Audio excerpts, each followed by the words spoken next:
Hello, and thank you for joining us for our Welcome to Wellness workshop. Today we're going to talk a little bit about the current state of healthcare in America, how chiropractic fits in, and then some things that you can do at home to get healthy.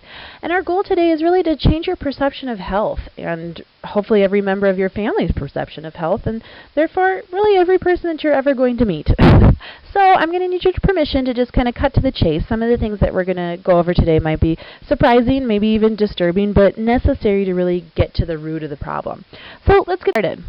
What is health anyway? Health is a state of complete physical, mental, and social well-being. It's not about disease or symptoms or how a person feels. There is not a single medical or scientific textbook that defines health based on symptoms. And so how are we doing? Well, unfortunately not too great. According to the same World Health Organization, we are ranked 79 out of 81 industrialized nations. To put that in perspective, in 1931 we were ranked second. Now, when it comes to emergency trauma care, we are the best in America. In fact, we have the most extensive healthcare system in the world. We spent $2 trillion last year. We're doubling that every 8 to 9 years, even though our population is not growing that much. Now, again, I mentioned that we are the best when it comes to emergency and trauma care. Unfortunately, that only accounts for about 1% of our health issues in this country. So the rest is really these chronic diseases, heart disease, cancer. You know, in 1931, when we were ranked second, it was almost unheard of to have a child with cancer. And now it's not necessarily commonplace, but it's not the most shocking thing. And diabetes, oh my gosh, you can see dialysis centers just popping up all over the country. And then we also have something called iatrogenic disease. And that is when the cure or the treatment itself causes another disease. So let's say you go in for kind of a routine surgery and it didn't go so well, and then you have to have another surgery to fix that. That would be an iatrogenic, say, surgery. Or a lot of times it happens with chemotherapy, where you'll have chemotherapy for a certain type of cancer, and then unfortunately that now caused a different type of cancer. So what do we do in this country? Well, we get annual physicals, most of us. Unfortunately, though, those aren't helping either. Those are really detective visits. We're not preventing or fixing anything. Now, what we are getting more of is new diagnoses. So what happens when you get a diagnosis? Well, typically you get a prescription drug for that. And in this country, we spend a lot of money on prescription drugs. In fact, $516 billion by the year 2017. So within the next 4 years, we consume 68% of the world's pharmaceuticals, yet we make up less than 5% of the total population. So why is that? What's our perception of health? Well, where does our education come from? First, we have food manufacturers. We have something, here's an example of a Fiber One bar. It says right on the front, Fiber One bar with oats and strawberries. You turn it over, read the label, there's no strawberries in it. Total Blueberry Pomegranate. You turn it over, read the label, there's no blueberries, there's no pomegranates. In fact, it doesn't even say on the label blueberry and pomegranate flavoring, it just says flavoring when you read the ingredient label. And then we also have something called MSG. MSG is the perfect obesity drug. If you want to learn about MSG, go to Google Scholar and type in MSG-induced obesity in mice and see what comes up. It's what researchers give mice to fatten them up to do obesity studies. So you can get a good look and see how it's affecting our bodies, all the hormones that it throws off, our hunger hormones, our fat-regulating hormones. Again, it goes back to, say, diabetes. So as an example, our drug companies. In America and New Zealand, those are the only two countries that are allowed to advertise for drugs. So what happens? We eat something that we think is healthy, and in reality, unfortunately, it's not. So then we sit at home and we'll watch TV, and there's all these beautiful, lovely commercials, and then the voice gets a little bit lower that talks about all the side effects, and then at the end, everything's great again, so don't worry about it. And we live in a country with type 2 adult onset diabetes, which in and of itself is a completely lifestyle-based disease. It's not a genetic disease. It's not a congenital disease. It is based purely on what the decisions that you've made in your life. But don't worry, because there's a drug for that. So there's something called Actos, which is for adult type 2 onset diabetes. Unfortunately, Actos causes bladder cancer, according to the FDA.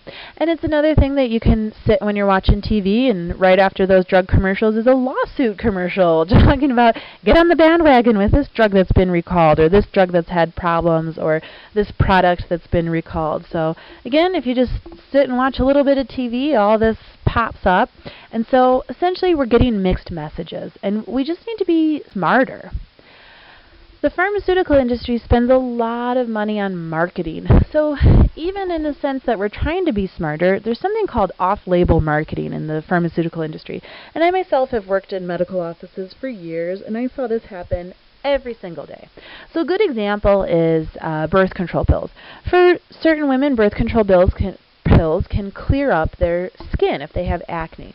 So let's say a company that produces birth control pills would send a rep into the doctor's office and say, oh, by the way, you can start prescribing this to your patients that have acne because one of the side effects is that it clears up acne. Well, that happens a lot, and they aren't always necessarily forthcoming in their research or their approval process. So off-label marketing is illegal. And here on this slide, there's an example of a Pfizer fine for $2.3 billion. And this was several years ago. This was in 2009, but at the time it was the largest lawsuit of its kind, or a fine of its kind. And so just to put that in perspective, though, a pharmaceutical company spends a lot on marketing and essentially kind of the cost of doing business. So according to Pfizer's annual report that they gave to their shareholders that year, Pfizer has 3 different departments. They have human pharmaceuticals, animal pharmaceuticals, and industrial chemicals. Just in 2009, their profits for human pharmaceuticals was just over $25 billion. So we look at a fine $2.3 billion and we think, wow, that's a lot of money. But in reality, it's really not. It's a drop in the bucket. It's less than 10% of one of their year's profit. It's just, like I said, the cost of business. And unfortunately, getting sick can be deadly.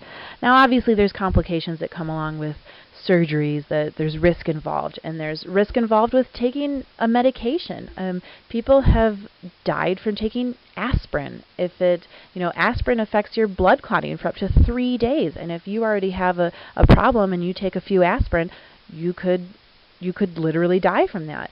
Medication errors in hospitals, that's another big one. There's a lot of folks working on you when you're at the hospital. There's handwriting sometimes doesn't get read, and there's just overlap. And unfortunately, like I said, it's adding up, and people are dying because of this. Luckily, no, we're in the future, and according to Thomas Edison, the doctor of the future will prescribe no medication, but will interest his patients in the care of the human frame and diet and the cause and prevention of these. So that brings us to integrative medicine, and that's when your physicians work with you and not against your symptoms. Just as a reminder, too, health is not about symptoms or how you feel. In fact, the first 4 letters of health are heal. It's your body's innate ability to heal itself. The power that made the body heals the body, and innate can only express itself based on function, how you're functioning. So you want your physicians to work together, and the safest, most conservative therapies are used first because we want to get you to optimal health. And integration is extremely effective. Fewer hospitalizations, fewer surgeries, fewer pharmaceutical costs. A couple of years ago in Illinois, they did a study through Medicare, and they expanded the rights of chiropractors for Medicare patients, and they saw their costs go down 40%, which technically is our cost, since that's taxpayer dollars. Unfortunately, nothing has been changed that I know of since then, but it's effective. And where does chiropractic fit in? So chiropractic is about function.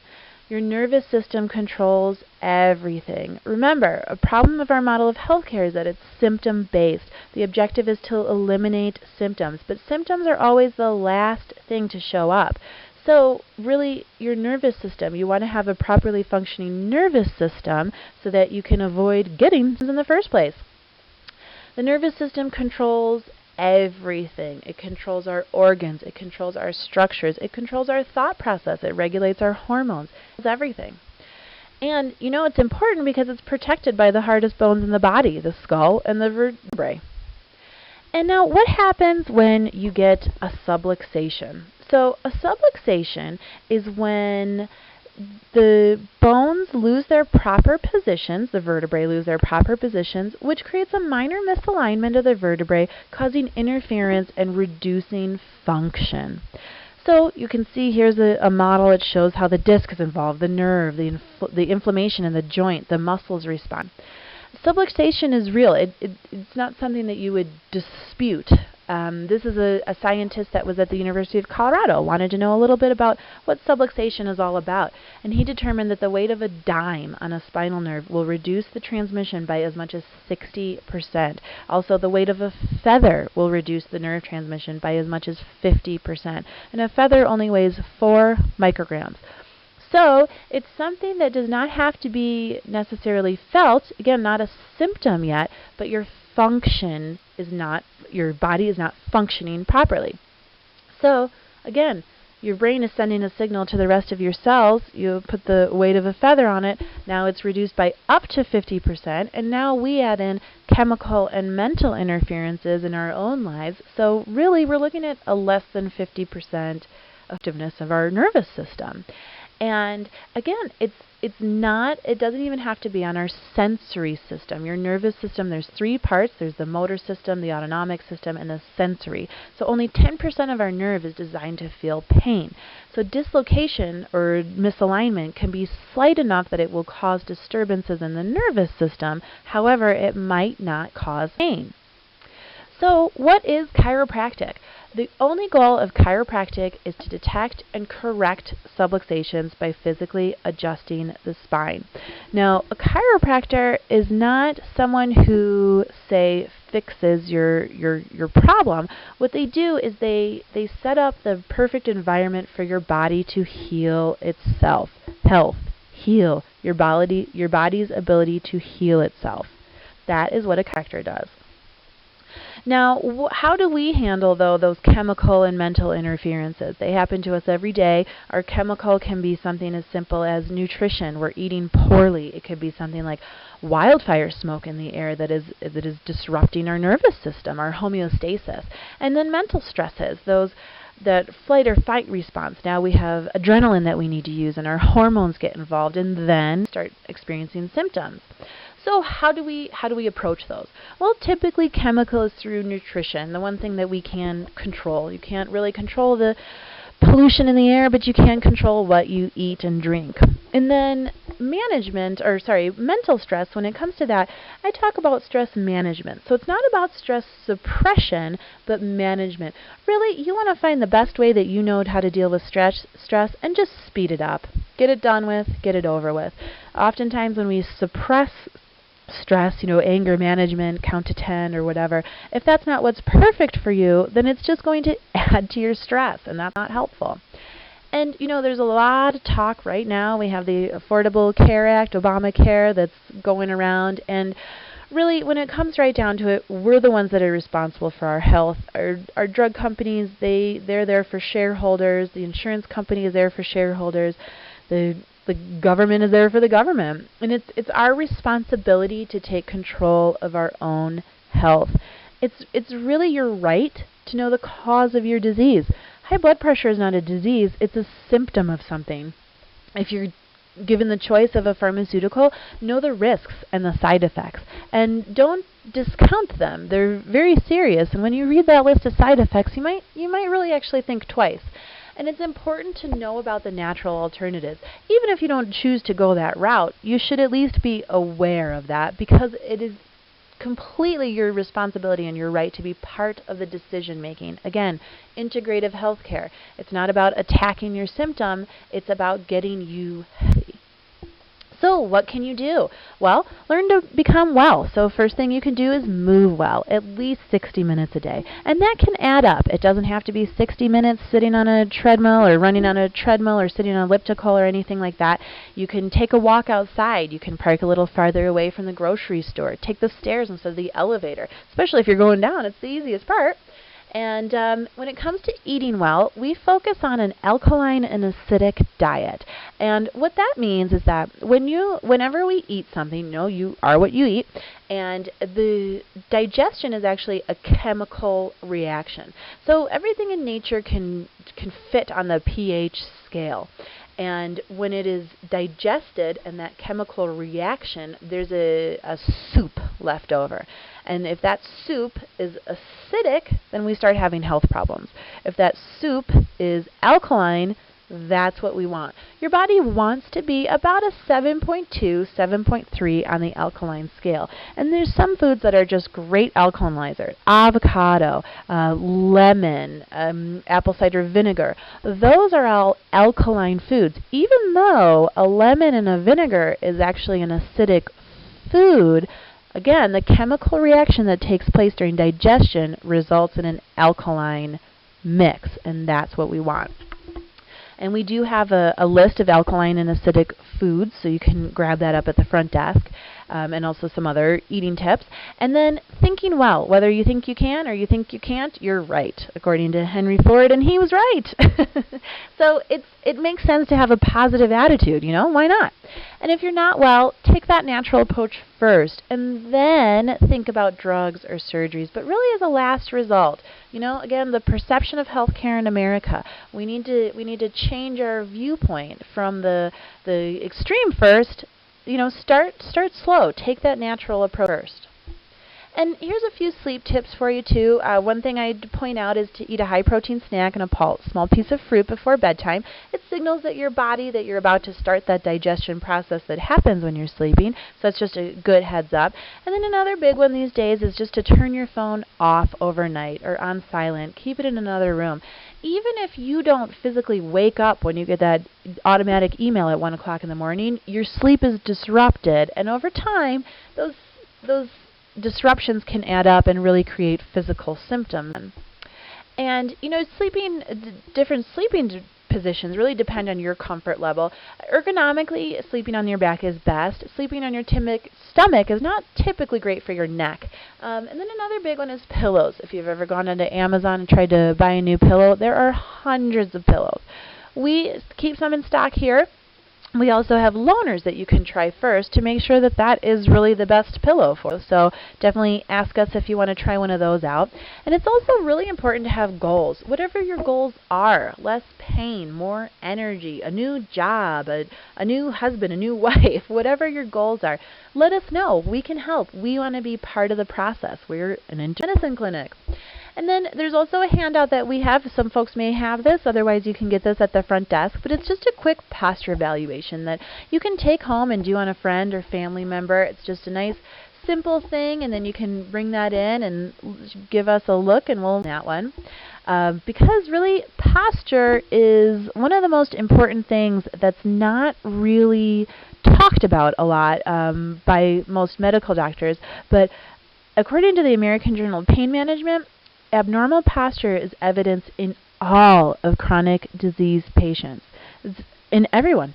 So really, the beginning of the disease process begins with postural distortions. Again, only 10% of your nerve is designed to feel pain. So posture is something that really does not add up fast, but makes a huge impact. And then for those of you that are patients here or thinking about becoming patients here, we do have an evaluation process. We typically take x-rays on most of our patients. We also do computerized scan to show us how the autonomic and the motor system are working with the rest of your body, because obviously you can tell us about the sensory part, the part that hurts. And then we do a more extensive evaluation in the office as well. And, it's funny, a lot of people ask us, oh, chiropractic, I don't know, you have to keep going, go for the rest of your life and all this. And, my response to that is, well, I love getting adjusted. I myself get adjusted about once a week, sometimes every 2 weeks, but definitely not, I don't go longer than that. And I love being adjusted. I feel happier. I can feel my body literally functioning better. There's things that, you might not notice that you're just doing better in. We have our patients that notice better digestion, like, say, less heartburn, that type of thing. Certainly most of our patients experience a great, better sleep. And, again, it's those things that you don't necessarily, it's not so obvious to you, but it's great. So my answer to that is you can stop getting adjusted whenever you want. So that might be when you're 100, it might be when you're 50, but if you feel great, why not keep doing it? Because again, our purpose is to get you well and to keep you well and your children and your family. We're a community clinic. We want to be a trusted advisor. You know, gone are the days where you would call up your doctor for advice on those type of things. So we want to be there for that. We add up. So it makes sense to get checked. You know, our one of our things that we say is it's easier to raise healthy kids than to mend broken adults. And this is a little picture of Dr. Renee's little ones. That's Maya and Riley. And this is one of the reasons that we do what we do and why we want to get the word of health out to people. Just as a reminder, you can't judge a subluxation by pain, and life is still stressful.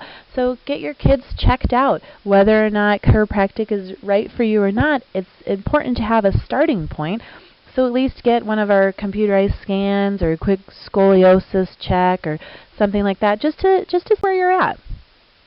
And the next step is, again, to get yourself checked out and your family, because you can't make the decision knowing if you don't know where to start. And really, we love to share this story. We're passionate about what we do. We want to educate our community, inspire our community. So if you're probably thinking, oh, my friend over here would love to know all this information, or my pastor at church would love to tell everybody about this, or I have a group that I'm part of that would love to hear a little bit more. We do custom presentations too about nutrition, family health, cooking for kids, that type of thing. So this is where you come in, and you can help us spread that health and spread the true meaning of health and really inspire those around you to really improve their lives. So thank you so much for joining us today. I hope you learned something. We do have a feedback form that I'd love to give you and have you bring in and let us know if there's anything else that you'd like to learn about or how the presentation was, and we can, again, get this message out into the community. Thank you so much.